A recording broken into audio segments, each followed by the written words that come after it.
Hi everybody, my name's Anniessa and this is Blusher. I've already taught you guys how to create eyeliner looks with a bobby pin, a floss pick, and a sticky note. But today we're going to do something a little bit different. I will go in depth with you on how to create a certain technique using just skills, no hacks. Are you ready? Let's go. I like to use an angled brush because, hello, it's already in the angle that I'm trying to create. So I like to use the density of this brush to my advantage.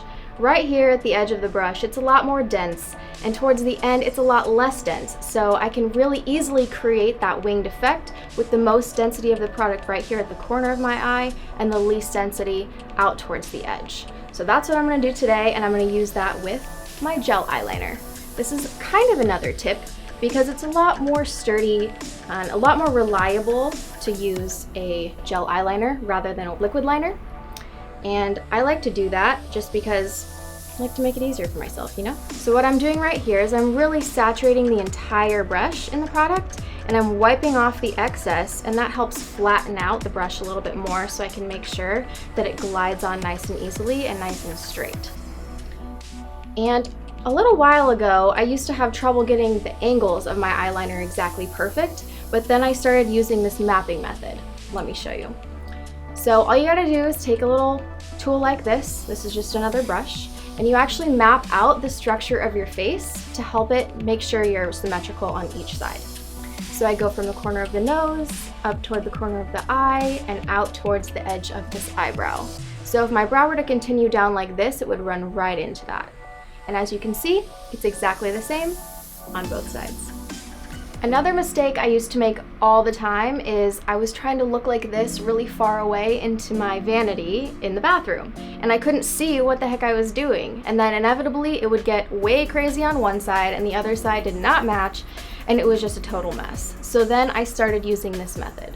I actually take a compact mirror and hold it directly like this so that I can see what I'm doing a little bit closer.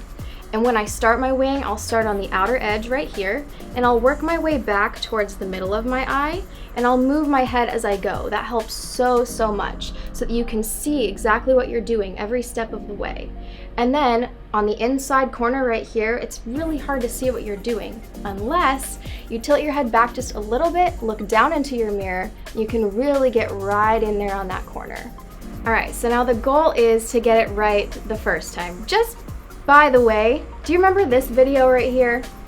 It took me about 30 times to try to get that right, so I really recommend just practice, let your tools work for you, and you won't have to do it 30 times. So here we go, let's see if I can do it one and done for you. I'm gonna start right here at the corner of my eye. Remember, we're going at this angle, so I know exactly where to draw my line. We're gonna release the pressure as we move up so that we get that nice tapered effect. Just like that. You can work in smaller strokes. Boom. So now I'm going to flip the brush over like this and go back the other direction in towards the center of my eye, moving my head as I go. Close the eye, move the head, just like that.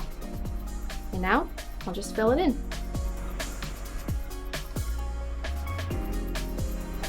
Now that I'm at the inner corner, I'm going to tilt my head back a little bit so I can really access that.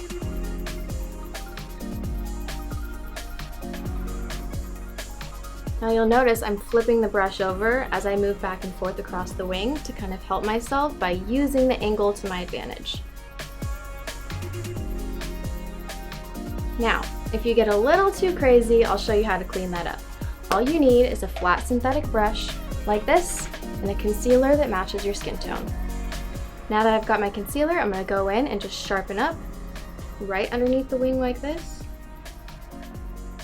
to make sure that it's nice and straight. You can even go a little bit on the top to make sure that taper is exactly how you want it. And then breathe.